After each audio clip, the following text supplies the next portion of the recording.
Welcome to 99 TV. నేను లక్ష్మి. బీహార్లో కొత్తగా ఎన్నికైన అసెంబ్లీ కానీ పాత సమస్య మళ్లీ మొదటికి. ఎలాంటి మచ్చలేని నాయకత్వం కంటే నేర చరిత్రలే ఎక్కువగా మెరుస్తున్నాయి. తాజాగా అసెంబ్లీ ఎన్నికలలో గెలిచిన 243 మంది ఎమ్మెల్యేలలో 130 మంది నేర చరిత్రలే ఉన్నారు. వీరిలో చాలా మందిపై ఉన్నది సాధారణ కేసులు కాదు. హత్యాయత్నం, మహిళలపై నేరాలకు సంబంధించిన క్రిమినల్ కేసులే ఉన్నాయి. ఏడీఆర్ తాజాగా విడుదల చేసిన నివేదిక సంచలనాన్ని రేపుతోంది. బీహార్ రాజకీయాలపై పడిన నేరాల నీడను ఈ నివేదిక మరోసారి బయటకు తీసింది. బీహార్లో కొత్తగా ఎన్నికైన 243 మంది ఎమ్మెల్యేలలో 130 మంది అంటే 53% మందికి నేర చరిత్ర ఉంది. వీరిలో 102 మందిపై తీవ్రమైన నేరాలు, కిడ్నాప్ల నుండి దొమ్మీల వరకు, హత్యాయత్నం నుండి హత్యల దాకా, సివిల్ నుంచి క్రిమినల్ వరకు అనేక రకాల కేసులు నమోదయ్యాయి. ఎన్నికల బరిలోకి దిగడానికి ముందు నామినేషన్ పత్రాలతో పాటుగా సమర్పించిన అఫిడవిట్లను పరిశీలించి ఏడీఆర్ ఈ షాకింగ్ రిపోర్టును విడుదల చేసింది. ఇక పార్టీల వారీగా చూస్తే అత్యధికంగా బీజేపీ ఎమ్మెల్యేలలోనే నేర చరిత్ర ఎక్కువగా ఉంది. 54 మంది బీజేపీ ఎమ్మెల్యేలపై క్రిమినల్ కేసులు ఉన్నాయి. తర్వాత స్థానంలో జేడీయూ 31 మందికి నేర చరిత్ర ఉంది. ఆ తర్వాత 3వ స్థానంలో ఆర్జేడీ 18 మంది నేర చరిత్రలకు టికెట్ ఇచ్చింది.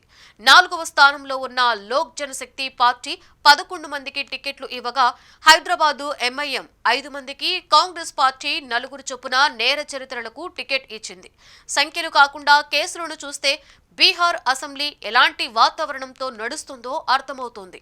కొత్తగా ఎన్నికైన ఎమ్మెల్యేలలో 6గురిపై హత్య కేసులు, 19 మందిపై హత్యాయత్నం కేసులు, మహిళలపై నేరాలకు సంబంధించిన కేసులు ఉన్నవాళ్లు 9 మంది ఇలాంటి కేసులు ఉన్నవాళ్లే. ఇప్పుడు ప్రజాస్వామ్యానికి సంరక్షకులుగా ఎమ్మెల్యేలుగా ఎన్నికయ్యారు. ఈ లెక్కలను విశ్లేషిస్తే నేరాలు పెరుగుతున్నాయా లేక ప్రజాస్వామ్యంలో నేరస్తులకు ప్రవేశ ద్వారం పెద్దదవుతుందా అనే సందేహాలు కలుగుతున్నాయి.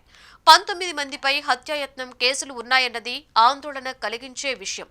మరోవైపు మొత్తంగా 243 మంది కొత్త ఎమ్మెల్యేలలో కేవలం 29 మాత్రమే మహిళా ఎమ్మెల్యేలు ఉన్నారు. అంటే కేవలం 12% మాత్రమే.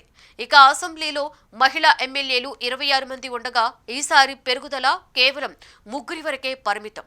వికాసం గొంతెత్తుతోంది, కానీ మహిళా ప్రాతినిధ్యం మాత్రం ఇప్పటికీ అట్టడుగు స్థాయిలోనే ఉంది. ఎన్నికల్లో గెలవాల్సింది స్వచ్ఛమైన నాయకత్వం, కానీ గెలుస్తున్నది నేర చరిత్ర.